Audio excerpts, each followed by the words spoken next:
네, 오늘 기독교 신학 강좌 제37강 성령 충만 주제를 가지고 여러분과 또 말씀을 나누겠습니다. 오늘 저희에게 주시는 말씀은 갈라디아서 5장 25절의 말씀입니다. 함께 읽겠습니다. 우리가 성령으로 삶을 얻었으니 우리는 성령이 인도해 주심을 따라 살아갑시다. 네. 우리 지난주 주제가 뭐였습니까? 네. 예, 그래 대답을 두 분이나 해주셔서 감사합니다. 한 분도 안 하셨으면 제가 굉장히 민망할 뻔했는데, 지난주 주제가 성화였습니다, 그죠? 성화라는 것은 우리가 하나님의 백성, 거룩한 백성으로 변화되어가는 그런 과정을 성화다라고 말씀을 드렸습니다.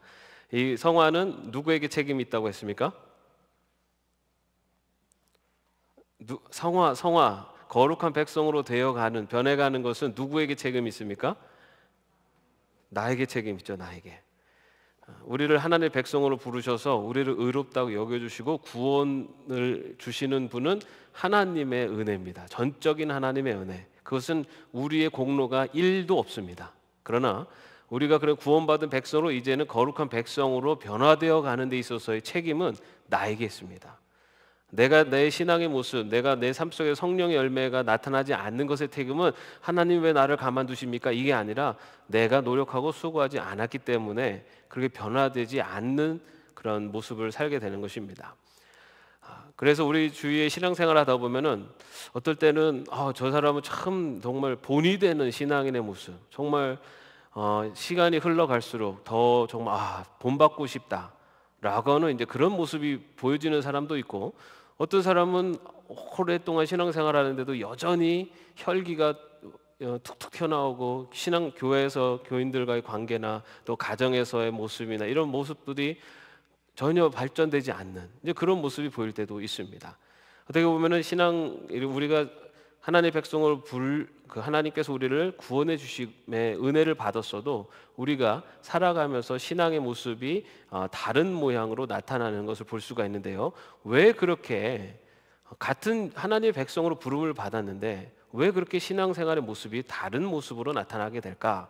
그거에 대해서 오늘 말씀을 살펴보겠습니다. 자, 먼저 그리스도인이 된 후 오랜 세월이 흘러도 아무런 영적 진보를 이루지 못한다. 신앙생활이라는 것이 너무 일상화되어서 지루하기도 하고 점점 더 흥미를 잃어가는 그리스도인이 있다.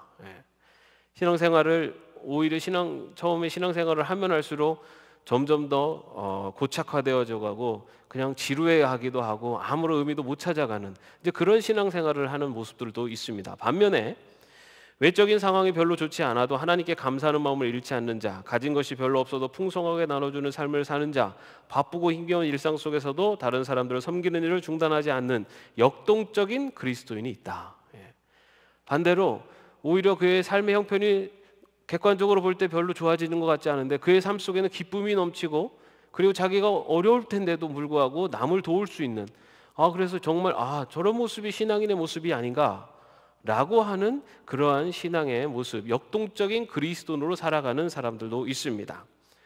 자, 여기에 차이가 무엇이 있을까? 역동적인 그리스도인들의 공통점, 하나님을 위해서 그리고 하나님의 말씀에 순종하면서 그들의 삶의 여건이 어떠하든지 간에 하나님 말씀에 순종하면서 하나님 나라의 기쁨을 누리면서 사는 사람들의 공통점은 그들이 성령 충만한 사람들이었다는 겁니다. 성령 충만한 사람. 자, 그렇다면 성령 충만이라는 게 뭐냐? 성령 충만. 이 성령 충만에 대해서 사실 우리 한국 교회에서 많이 오해를 합니다. 왜냐하면 오순절 계통의 복음주의에 많은 영향을 받았기 때문에 이 성령 충만을 이 어떤 조금 오해하는 그런 경향들이 있는데요. 오늘 여러분 말씀을 함께 나누면서 성령 충만에 대해서 좀 더 알아보도록 하겠습니다. 자, 먼저.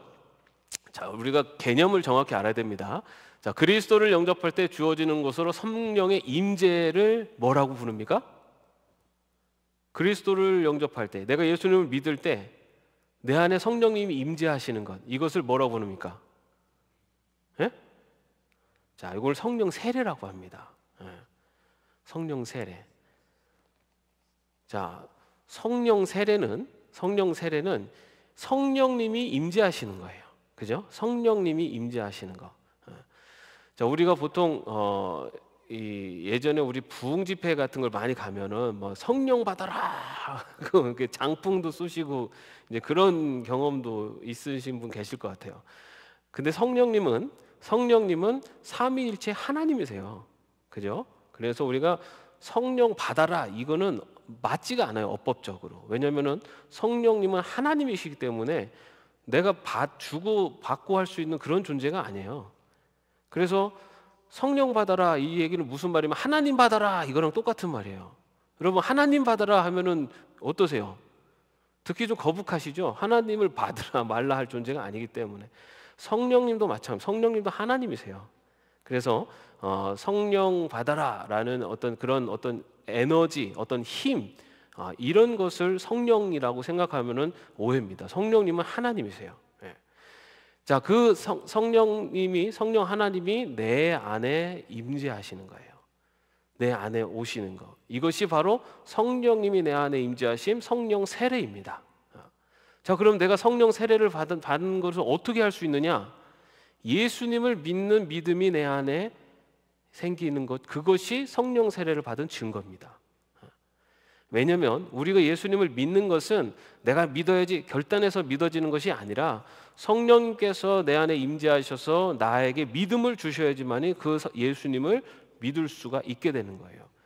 그래서 우리가 예수님을 믿고 하나님의 자녀가 되는 데에 있어서는 우리 인간의 노력은 1도 없습니다. 하나님이 다 하시는 거예요. 그래서 전적인 하나님의 은혜입니다. 내가 하나님의 백성, 하나님의 자녀가 되는 것은 전적인 하나님의 은혜라고요. 거기에는 나의 공로 아니면 나의 어떤 노력 이게 없어요. 자, 그런데 성령님의 임재해서 하나님 백성으로 부르시는 것은 전적인 하나님의 은혜입니다. 이제는 하나님의 백성이 되어서 이제는 거룩한 하나님의 백성다운 답게 살아가기 위해서 변화되어져 가는 그것에 대해서는 누가 책임이냐면 이제는 나에게 있다는 거예요.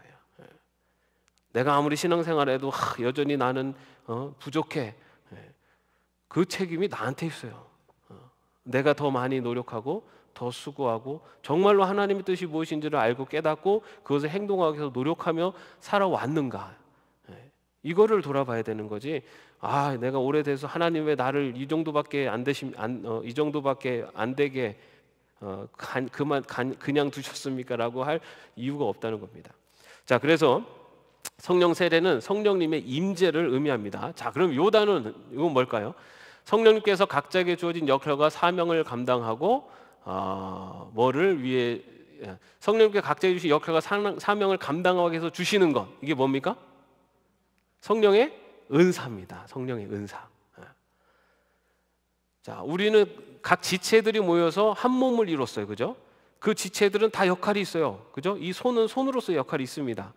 자, 그 손으로서 역할을 할 수 있도록 성령님께서 역할과 사명을 주신 것이 성령의 은사예요.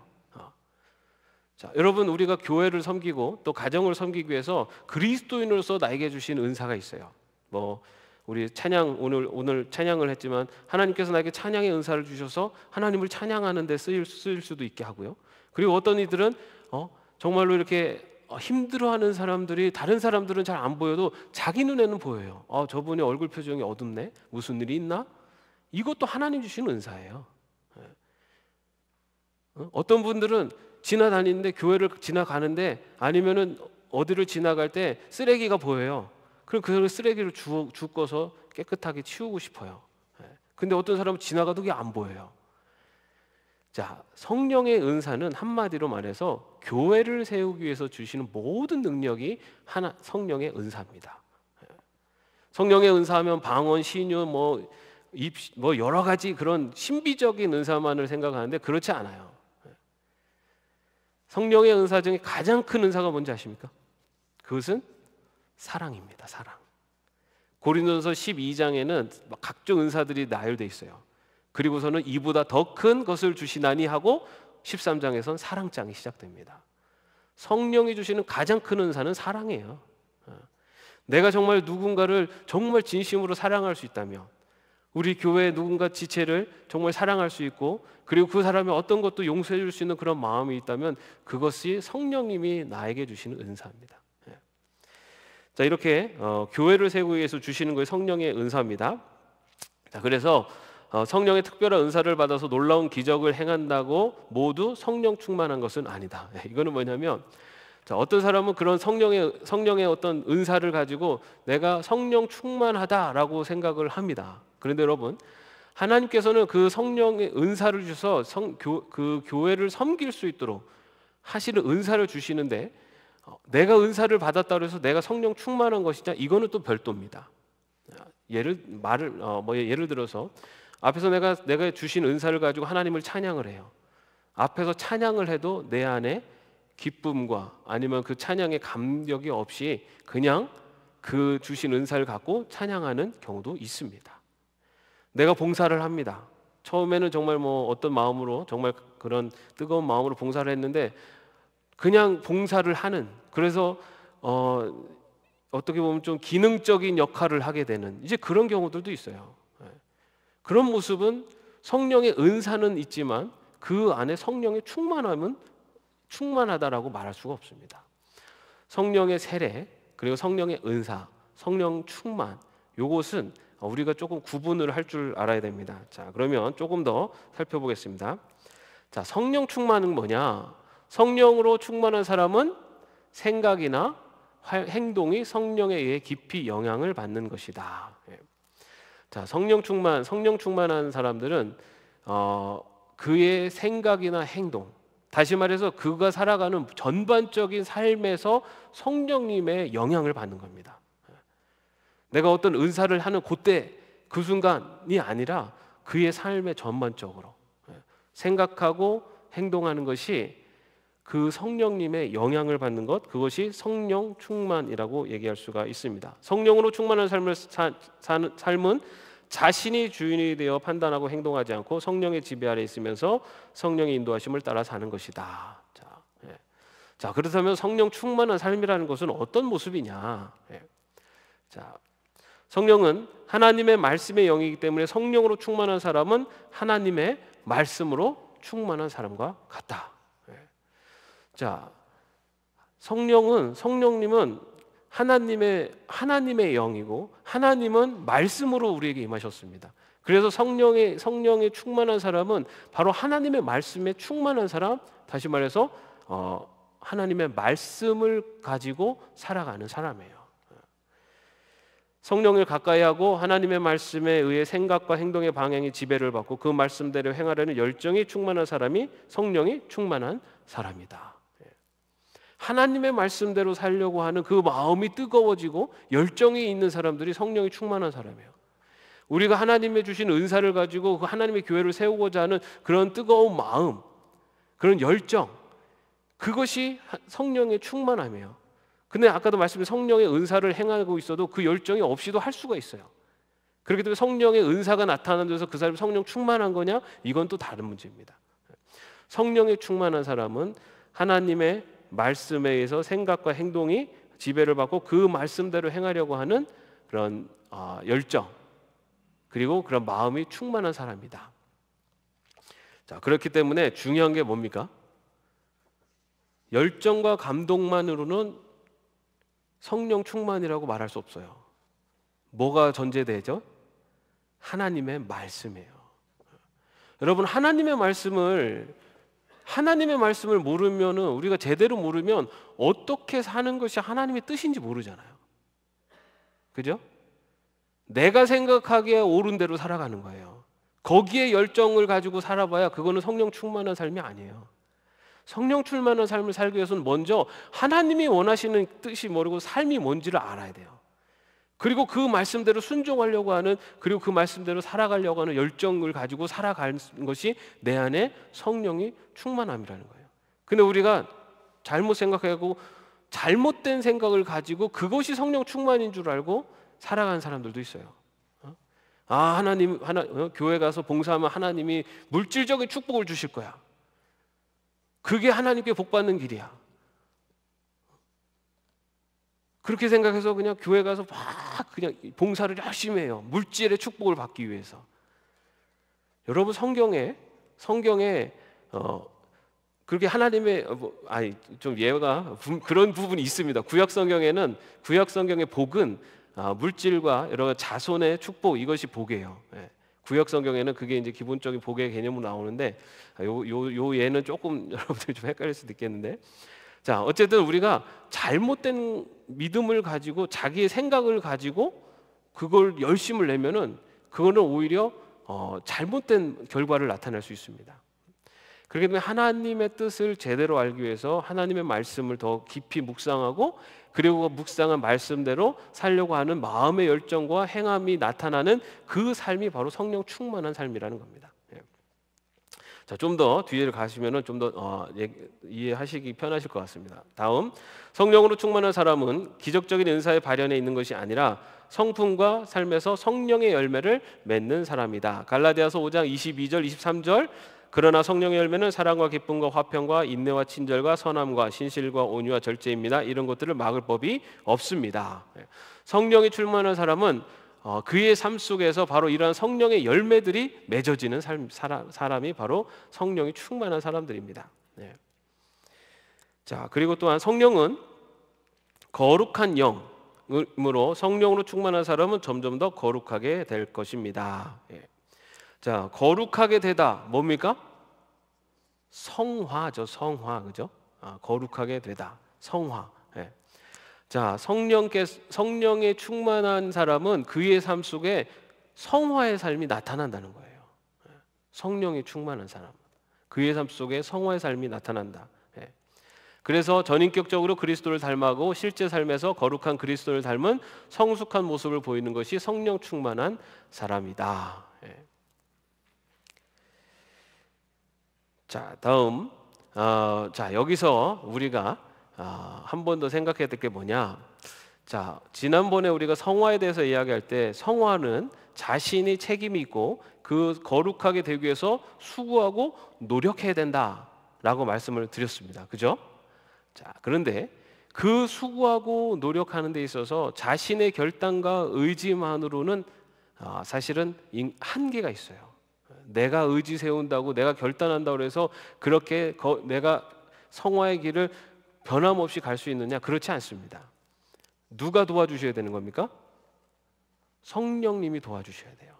성령님이 도와주셔야지만이 우리가 그러한 길을 걸고 수고하고 노력할 때 그 길을 계속 갈 수 있도록 성령님이 우리를 도와주세요. 자, 그렇게 성령님이 도와주심, 우리 안에 이제는 내 결정에 의지하는 것이라 아니라 성령님의 인도하심 속에서 순종하면서 나가는 것, 그것이 바로 성령 충만한 삶입니다. 자, 이렇게 될 수 있습니다. 제가 가끔 예를 드리죠. 자, 그동안은 내가 A라는 길을 걸었습니다. A라는 길을 걸었는데 내가 예수님을 믿고 나서 A라는 길을 하나님이 기뻐하시는 길이 아니다라는 것을 말씀을 통해서 깨달았어요. 자, 그래서 다음에 또 가던 A라는 길로 또 가야 되는 상황이 됐어요. 그럴 때 우리는 보통 어디로 갑니까? B로, A가 아닌 B로 가면 얼마나 좋아요. 근데 대부분 다 그냥 A로 갑니다. 그런데 그전에는 그냥 아무 생각 없이 당연히 A로 갔는데, A로 가려고 하는 딱 그 순간에 우리 안에 그 길은 하나님의 기뻐하신 길이 아니야, 이 길은 옳지 않아 라고 하는 한 번의 울림이 우리에게 나타나죠. 우리는 소위 그것을 양심이라고 얘기하기도 합니다. 그런데 믿는 자들에게 있어서는 바로 그것이 성령께서 우리에게 말씀하시는 거예요.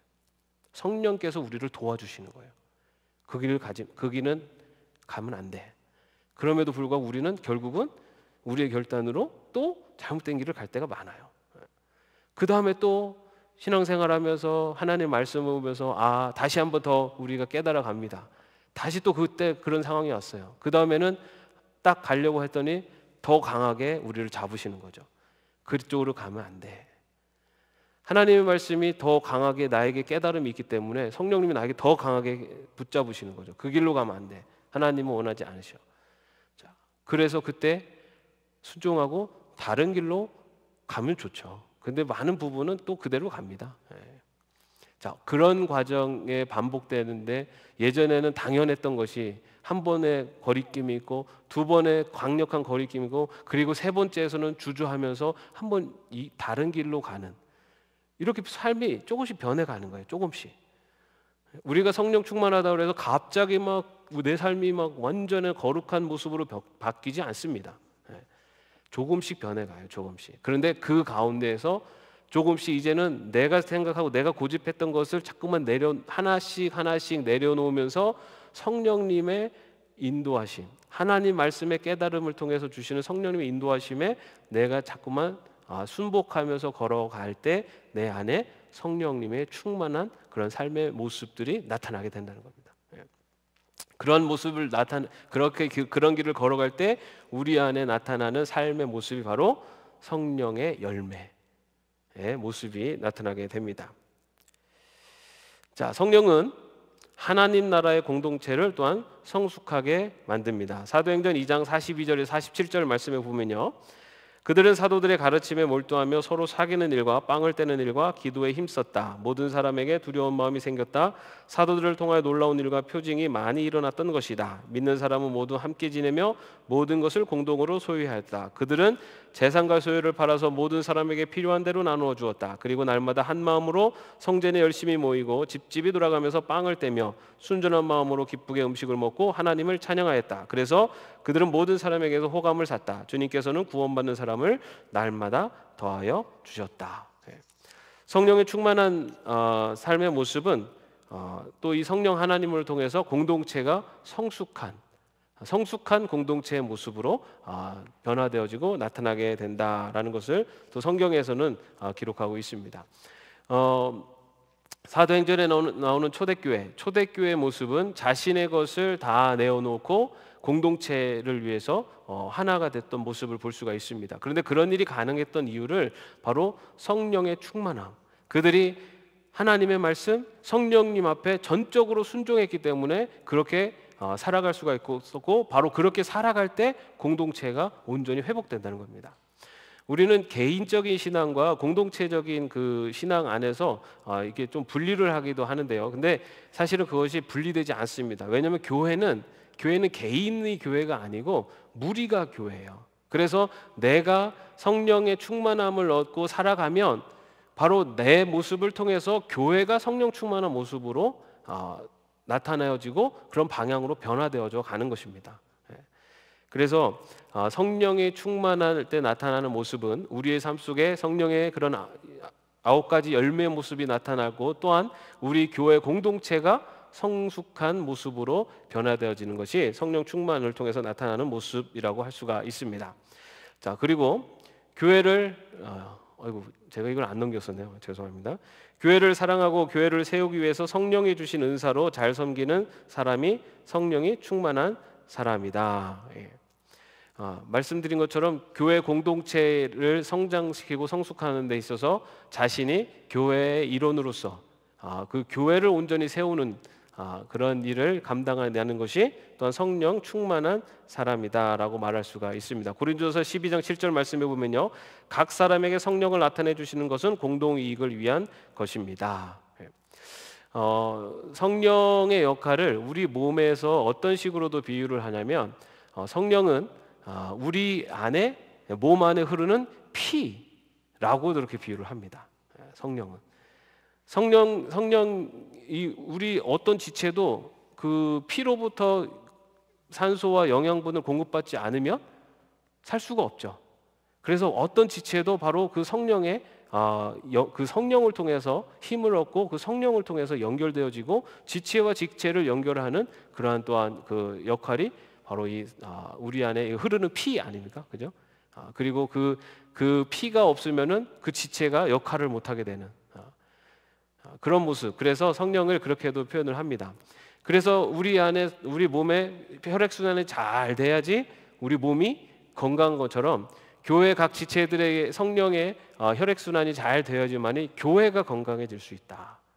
그래서 성령 충만에 나타나는 모습 중에 하나가 바로 공동체가 성장하고 성숙하고, 그리고 또한 그 공동체를 섬기기 위해서 각 지체들이 한 몸이 되어서 그 공동체를 섬기는 그런 모습들이 바로 성령 충만한 모습이다라고 말할 수가 있습니다.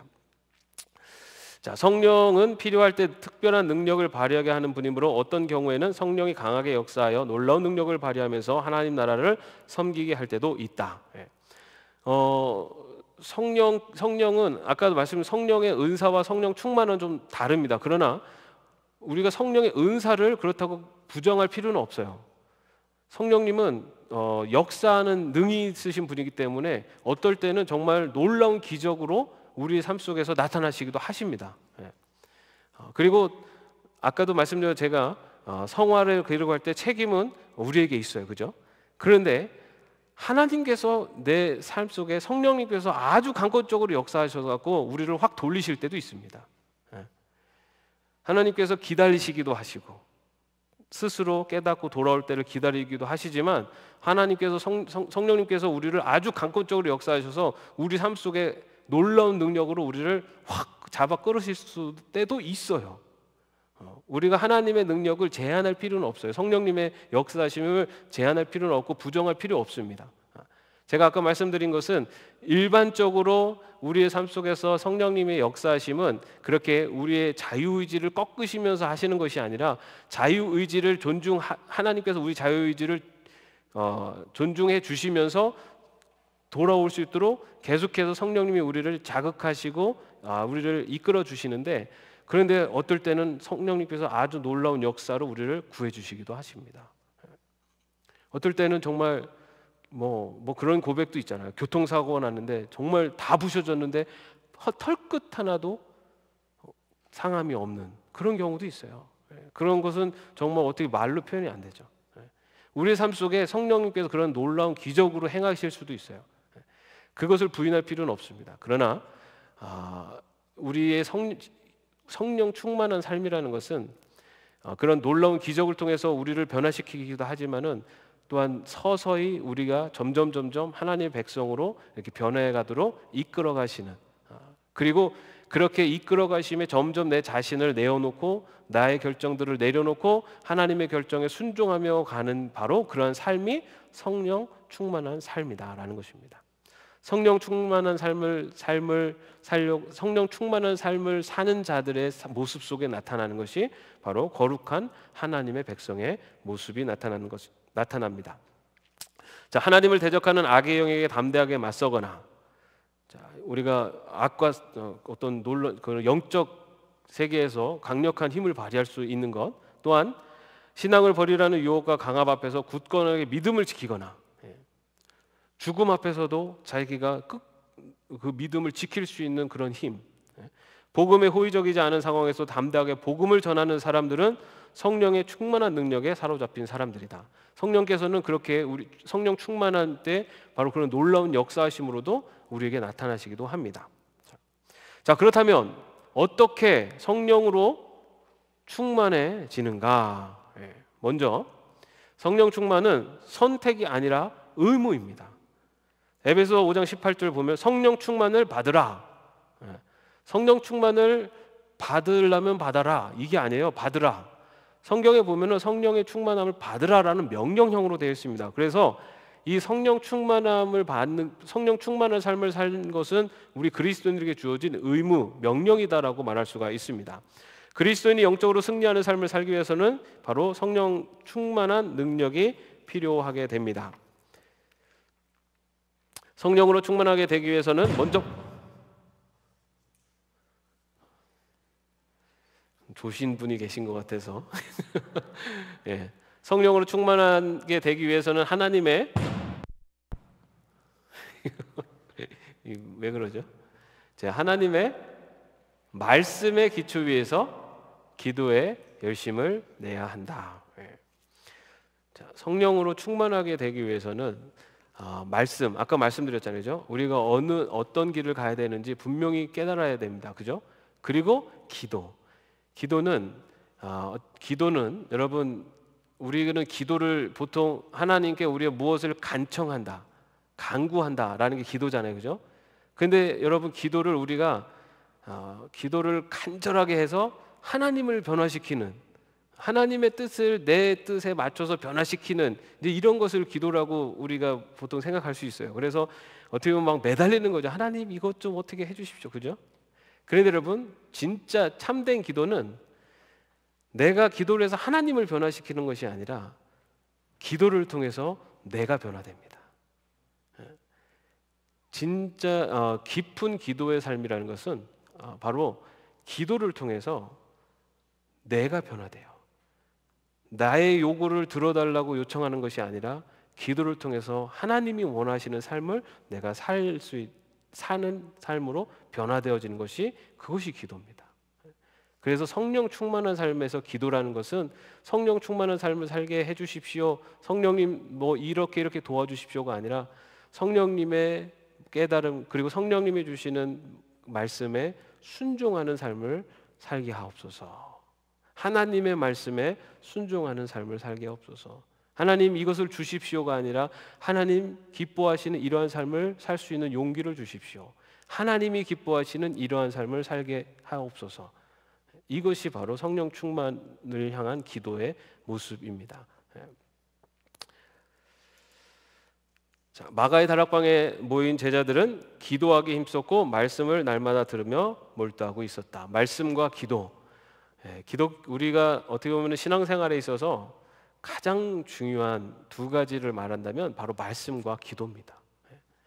말씀을 통해서 하나님의 뜻을 깨달아가고, 그리고 기도를 통해서 그 뜻 깨달은 것이 우리 가슴을 울리면서 성령님께서 역사하시고 그 역사하심이 우리의 삶을 통해서 나타나는 것, 이것이 바로 신앙의 모습이고, 그것이 우리가 살아가는데 가장 큰 힘이고 능력입니다. 말씀과 기도. 자, 또한 성령으로 충만해지기 위해서는 성령 충만에 대한 갈급함과 절실함이 있어야 한다. 사실은 이 부분이 어쩌면은 이 부분의 이 갈급함과 절실한 부분이 이것은 또 여기에 이것에 대한 책임은 또 우리에게 있습니다. 갈급함과 절실함. 성령님이 내 삶 속에서 하나님의 말씀대로 살기 위해서 성령님이 내 삶 속에서 역사하시고 성령의 말씀에 순종하는 삶을 살게 해 주십시오라고 하는 그런 간절함이, 그리고 그런 절실함이 우리에게 필요하다는 겁니다. 사실은 이 간절함과 절실함이 없는 경우가 참 많은 것 같아요.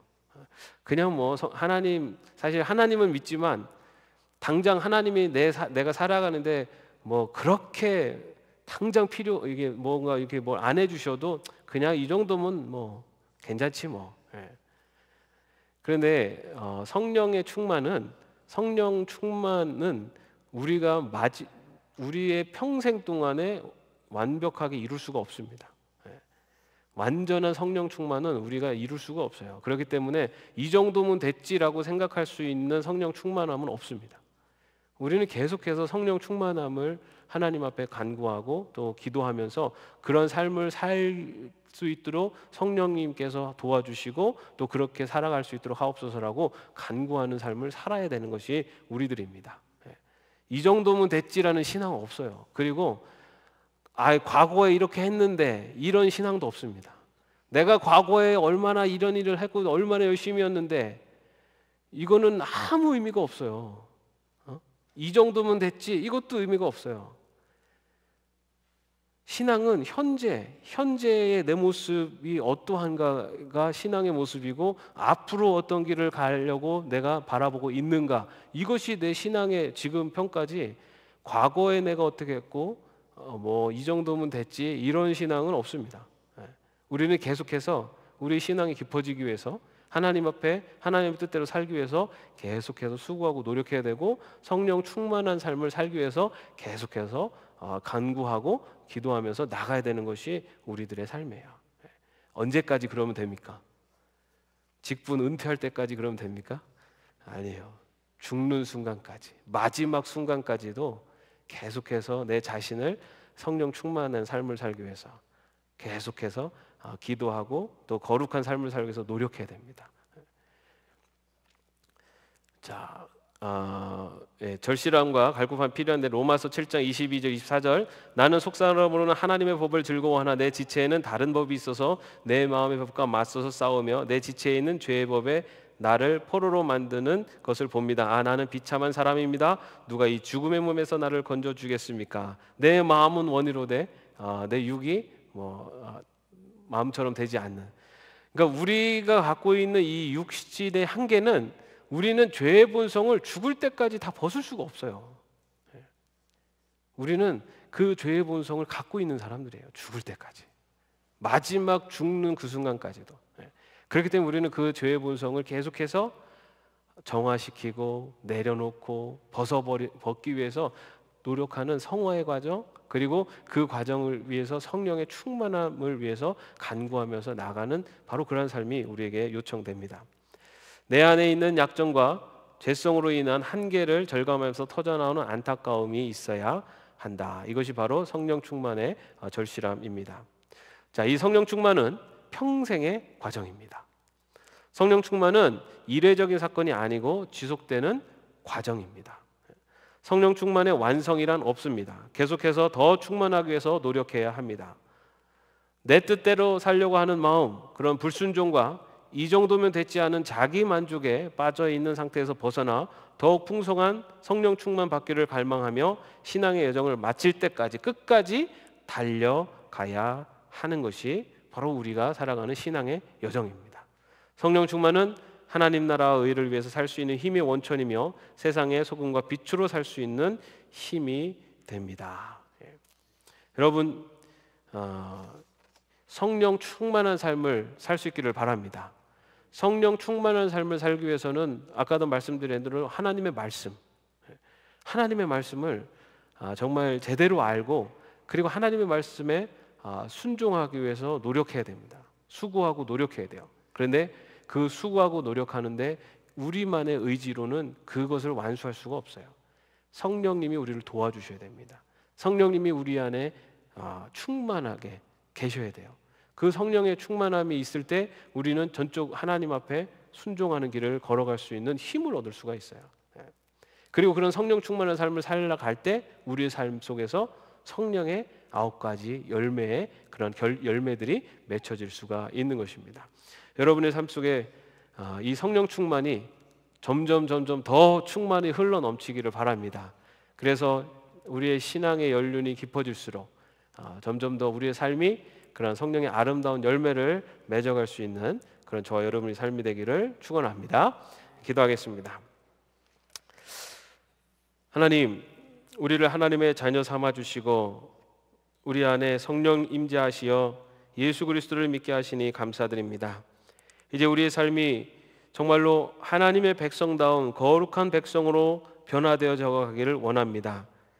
그 길을 걸어가며 우리의 힘만으로 두지 마시고 성령 충만한 우리의 삶이 되게 하셔서 성령님의 인도하심에 순종하며 또한 성령님의 인도하심 속에 우리의 삶이 변화되어질 수 있는, 그래서 날이 갈수록 시간이 흐를수록 거룩한 하나님의 백성으로 변화되어지는 저희들 모두가 되게 하여 주시옵소서. 우리가 더욱더 성령의 충만함을 간구하며 기도하며 그런 성령님의 더욱더 의지하며 나갈 수 있는 저희들 되게 하시고, 그로 말미암아 우리들의 변화된 삶의 모습을 통해 하나님 큰 영광 받아 주시옵소서. 예수 그리스도의 이름으로 기도합니다. 아멘. 기도하겠습니다. 주 예수 그리스도의 은혜와 하나님의 사랑하심과 성령님의 교통하심과 동행하심이 성령의 충만함을 간구하며 또한 성령 충만한 삶을 살기로 마음속에 원하며 결단하는 주의 종들 머리 위에 이제로부터 영원까지 함께 없으시기를 간절히 축원하옵나이다. 아멘.